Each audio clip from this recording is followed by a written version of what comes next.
Okay, communication techniques. Yung communication techniques, matitake up nyo din, I think kung hindi third year, fourth year, sa psychology, matitake up nyo din ito sa mental health nursing natin, yung therapeutic communication techniques. So, what are therapeutic communication techniques? These are specific responses that encourage the expression of feelings. Yan. You encourage the expression of feelings and ideas, and you convey acceptance and respect. Number one there is yung active listening na sinabi natin kanina. Active listening, you are listening and you are listening and you are telling that person, you are giving the message na andun ka. You are actively listening. Pwede kasi na you are listening pero you're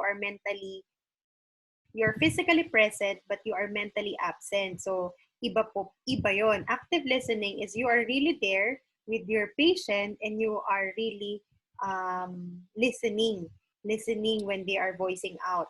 Okay, sharing observations. Yung sharing observations, medyo kailangan maingat tayo dito kasi minsan pwedeng sabihin natin, ba't parang tumaba ka, parang pumayat ka, or parang umitim ka, parang ganyan.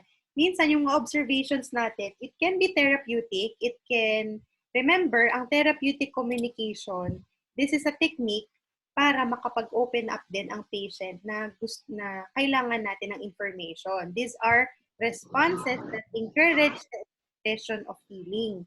Ngayon, kung ma-offend natin ang feelings ng patient, mas lalo silang hindi magsasalita.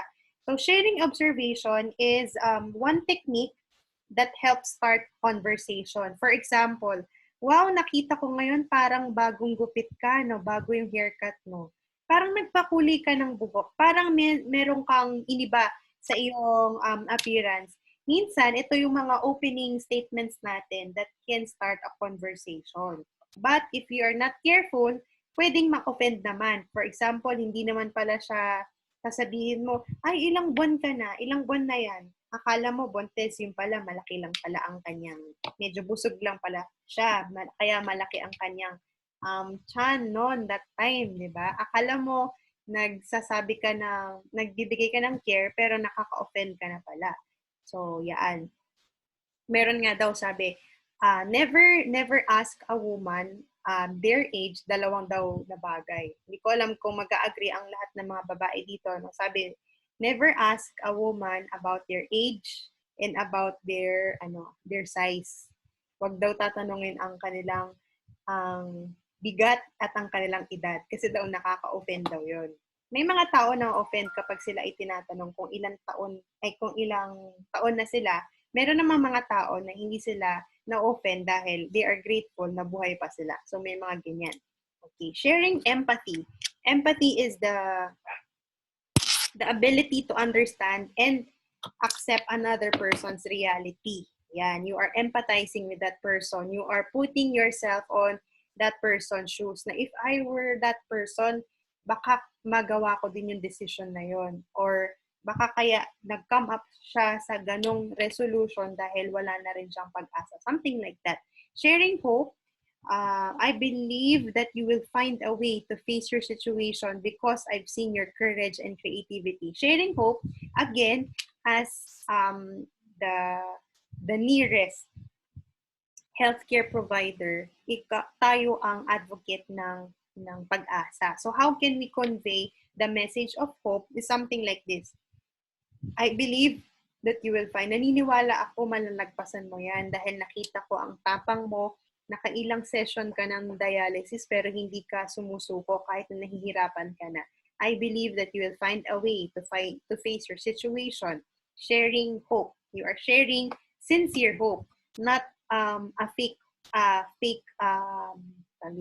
genuine care, not a fake care, ha? Sharing humor. You can use your humor para ma-uplift ang mood ng isang tao and then you can open up a conversation. Sharing feelings. Using touch or using silence. Silence naman, may pagkakataon or maybe there are situations na ang client natin ay older ang client. ayaw nila ng masyadong masalita, gusto nila ng tahimik lang. Minsan, mas mag-open up pa ang isang tao kung ang caregiver, ang care provider ay ginagamit niya yung power of silence. So, naging silent siya at that time, tapos makikita mo, nag-aano lang pala, iniisip lang pala ng client mo or ng pasyente mo kung ano yung gusto niyang i-open up, yung mga ganyan. Okay? So, these are examples of therapeutic communication. You can read with me sa page 150 up to 100, page 150 up to 156. Yan. So those are the types of therapeutic communication. Mas ma-explore pa natin into details. Actually, masarap itong pag-aralan dahil magagamit mo to not only sa patients mo but in your relationships, in your real life. Yan. Giving information is you are giving accurate information. Your sasabihin mo na visiting hours are only until 11 o'clock, hindi na po pwede ng 11:30. So you are giving accurate information. Kaya po ako nandito, ako po ang kukuha ng vital signs nyo po every hour. So nagbibigay ka ng information. Clarifying on page 153, this is to check whether one understands a message accurately. Ano bang example ng clarifying? Ma'am, sir, hindi ko po masyadong naintindihan yung kinwento niyo po sa akin. Pwede niyo po bang linawan? So, kina-clarify mo. Kapag merong mga information na medyo malabo, pwede mo siyang tatanungin. I'm not sure that I am following your story. Can you clarify? What would you say is the main point of what you said? So, those are examples of clarifying. Okay. How about focusing? Focusing naman, you are helping your client na mag-focus dun sa subject niya. For example kasi, your client is, your patient, yung pasyente mo ay pumunta doon at masakit ang kanyang, for example, masakit ang kanyang tiyan. Ngayon, kinuwento niya kung ano yung huli niyang kinain, ano yung mga ininom niya, baka nakainom siya ng maling tubig or maling madumi na tubig or meron siyang nakain na junk food or may nakain siya na ganyan. So, good yung information na binibigay. However, kapag meron na siyang sinabi na information na kasi inaya ako ng ganito, na ganyan-ganyan, na parang meron na siyang kinwento na mga labas na doon sa topic na kailangan mong come up ng information, you will help yung pasyente mo to focus. Focusing involves centering a conversation on key elements or concepts of a message. So, sasabihin mo na, example, this point, for example, okay, nasabi mo yung mga, focusing is like, for example, okay, so ang huli niyo po bang kinain ay ganito? Ang huli niyo po bang ininom ay ganito? Ano po ba yung huli niyo, meron po ba kayong ininom na gamot? You are going back to the main topic. That is focusing. Next naman, yung technique naman na paraphrasing. Paraphrasing, for example, paraphrasing is restating another's message more briefly using one's word. The nurse sends feedback. Kung maalala nyo yung diagram kanina, there is a message, there's a sender and receiver, and there is a feedback. Yung paraphrasing, for example, sabi ng pasyente, I cannot sleep. I stay awake all night. So sabi ng pasyente, hindi po ako makatulog at lagi po akong gising. Gising po ako magdamag. Ang sasabihin ng nurse, para ipinaparaphrase niya, nahihirapan ka bang matulog? Kasi ang sabi lang ng patient, I cannot sleep, hindi ako makatulog, at gising ako magdamag. So, pinaparaphrase ng nurse, pinaparaphrase natin, are you telling me that you have a difficulty in sleeping? Nahihirapan kang matulog. So, pinofocus natin yung attention dun sa problem. You get me? Okay, another example is, I'm reading from page 154. Sabi ng patient, I have been overweight I have been overweight all my life and never had any problem. I can't understand why I need to be on a diet. Sabi niya na overweight daw siya buong buhay niya, pero hindi niya makita yung point bakit kailangan niya mag-diet. So, okay. Overweight siya, pero hindi naman siya, he or she may have an overweight, but she never had any problem. So, ang nurse, pinaparaphrase niya, okay, you are not convinced that you need a diet because you stayed healthy. So, you are just focusing, pinaparaphrase mo lang yung sentences ng pasyente natin para mas maigi nating maintindihan. Validation is next. Validation is tinitingnan mo, chine-check mo, vina-validate mo kung yung binigay na information sa'yo ay yun nga yung pagkakaintindi mo. For example, tell me if I understand your concerns regarding surgery. You are worried that you will not be able to return to your usual way of life. Binibigay natin yung, binavalidate natin, chine-check natin kung tama yung pagkakarinig natin. That technique is validation. Number 4, next naman is asking relevant questions. What is your greatest concern at the moment? Ano po ba yung pinaka-problema po ninyo? So you are asking relevant questions. For example, there is an upcoming surgery at natatakot yung patient. Hindi pa niya alam kung itutuloy ba niya or hindi. But the operation is necessary. Then the surgery is necessary. And you have to communicate dahil merong mga pipirmahan yan eh. Merong concert. Gusto ko umatin ng concert. Merong mga consent. Yan. So, the patient needs consent and the patient needs to sign mga waiver.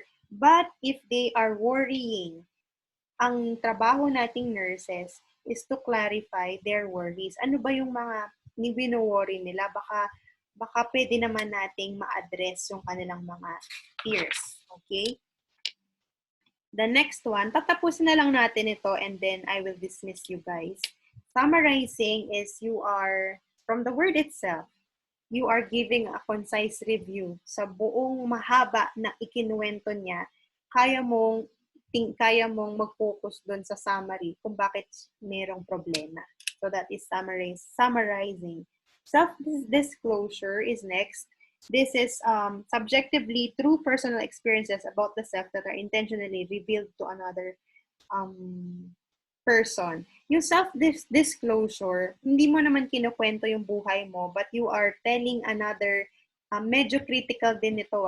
This technique can be helpful, but this technique also can, if not done the right way, pwedeng magbigay ka ng false hope na pwedeng sasabihin mo na ay ito yung ginawa ng kapitbahay namin, kaya nabuhay siya. Or sasabihin mo, ay ganyan din ang case ng kapitbahay namin, namatay siya. So, nagdi-disclose ka ng information na hindi tama or pwedeng mag-convey ng false hope or ng imbis nga na false hope ay nawawala ng pag-asa. So, this technique must be done in a right way.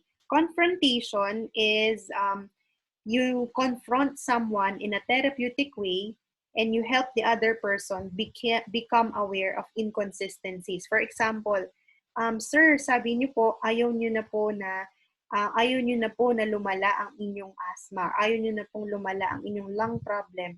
Pero sir, nakikita ko po na kayo po ay naninigarilyo pa rin or kayo po ay meron pa rin mga ganitong bad habits. So you are confronting in a therapeutic manner because alam mo kasi kung ano yung goal ng patient mo. You're taking care of this patient. Alam mo ang goal niya, but inconsistent sa mga actions niya. So, ang trabaho natin, ang role natin that time is to confront him or her in a therapeutic manner. So, those are the examples of therapeutic communication. Tomorrow, we will tutuloy po natin sa non-therapeutic communication techniques. Medyo mahaba, but I hope na meron po kayong take home na information ngayon. Kahit na medyo overload information na, pero I hope meron kahit isa, no? Tapos, yung mga post-test, practicein na ninyo yung mga meron tayong mga post-test dito because these are valuable information for you for the upcoming midterm examinations, which we will be having the week after next week. So, malapit na po, guys. So, yan.